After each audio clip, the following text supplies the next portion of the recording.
বয়স মাত্র 1 বছর 10 মাস। এই বয়সে অনেক কিছু তার মুখস্থ। অনর্গল বলে যেতে পারে বিভিন্ন দেশের রাজধানীর নাম, বিভিন্ন পশু পাখির নাম এবং আওয়াজ করা বিশ্ববিখ্যাত ব্যক্তিদের নাম। এমন প্রতিভার সম্মানও পেয়েছে সে। 1.5 বছরের ছোট্ট শিশুটির নাম সায়েন্দ্রী চট্টরাজ। তার নাম উঠেছে এই বছরের ইন্ডিয়া বুক অফ রেকর্ডসে। মেয়ের এই সাফল্যে আনন্দে আত্মহারা বাবা মা সহ পরিবারের সদস্যরা। পুরাতন মালদা ব্লকের শাহপুর অঞ্চলের বাগানপাড়া এলাকায় সায়েন্দ্রীর বাড়ি। বাবা সন্দীপন চট্টরাজ পেশায় প্রাইমারি স্কুল শিক্ষক, মা পায়েল ভাদুরী পেশায় সরকারি স্বাস্থ্যকর্মী। সম্প্রতি ইন্ডিয়া বুক অফ রেকর্ডসের তরফে দেশ জুড়ে ট্যালেন্ট সার্চ হয়েছিল। গত 25 অক্টোবর অনলাইনে সেই প্রতিযোগিতায় অংশ নেয় সায়েন্দ্রী। প্রতিযোগিতায় তাকে 7 ধরনের প্রশ্ন করা হয়। তার মধ্যে ছিল বিভিন্ন দেশের রাজধানীর নাম, বিভিন্ন পশু পাখির নাম এবং তার আওয়াজ করা ছবি দেখে বিখ্যাত ব্যক্তিদের নাম বলা। এছাড়া বিশ্বের 3টি বিখ্যাত কোম্পানির মালিকের নাম সহ ইত্যাদি ইত্যাদি। প্রায় প্রতিটিরই সঠিক উত্তর দেয় সায়েন্দ্রী।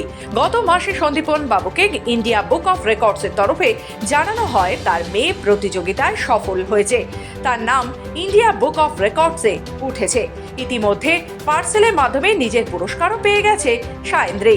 সায়েন্দ্রীর বাবা জানান, প্রথমে বিভিন্ন প্রশ্ন তার উত্তর দানের ভিডিও ছবি দিয়ে মেয়ের নাম ইন্ডিয়া বুক অফ রেকর্ডসে পাঠানো হয়। এই ভিডিও দেখে সংশ্লিষ্ট কর্তৃপক্ষ খুশি হয়।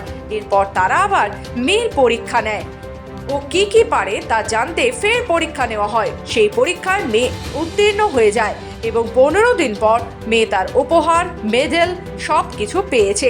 মেয়ের এই সাফল্যে আমরা খুব খুশি। আমি প্রথমে ওকে খেলার ছলে শেখাতাম। মোবাইলে ছবি দেখিয়ে, বিভিন্ন বইয়ে ছবি দেখিয়ে শেখাতাম যে মানুষজন চিনতে পারছে কিনা। তারপর দেখছি ওগুলো পারছে, খুব তাড়াতাড়ি ধরে নিচ্ছে। তারপর আস্তে আস্তে দেশের রাজধানী, রাষ্ট্রপ্রধানের নাম, বিভিন্ন কোম্পানি ওনারের নাম, পশু পাখি, বিভিন্ন ধরনের ছোটো ছোটো কবিতা, এগুলো আমি ওকে আস্তে আস্তে শেখাতে লাগলাম। তো ও দেখি খুব তাড়াতাড়ি শিখে ধরে নেয়। তো আমি খেলার ছলে শেখাতাম। তো আমি মাঝে মাঝে 1-2টো ছবি ইউটিউব, ফেসবুকে দিয়েছি। সেখান থেকে আমার একটা দাদা দেখেছে, দেখে বলেছে, তোর মেয়ে তো এগুলো পারছে, তো তুই ইন্ডিয়া বুক অফ রেকর্ডসে অ্যাপ্লাই কেন করছিস না? আমি বললাম যে আমি তো নিয়মটা জানি না। তখন দাদা আমাকে বললো, সেই অনুযায়ী আমি অ্যাপ্লাই করেছিলাম।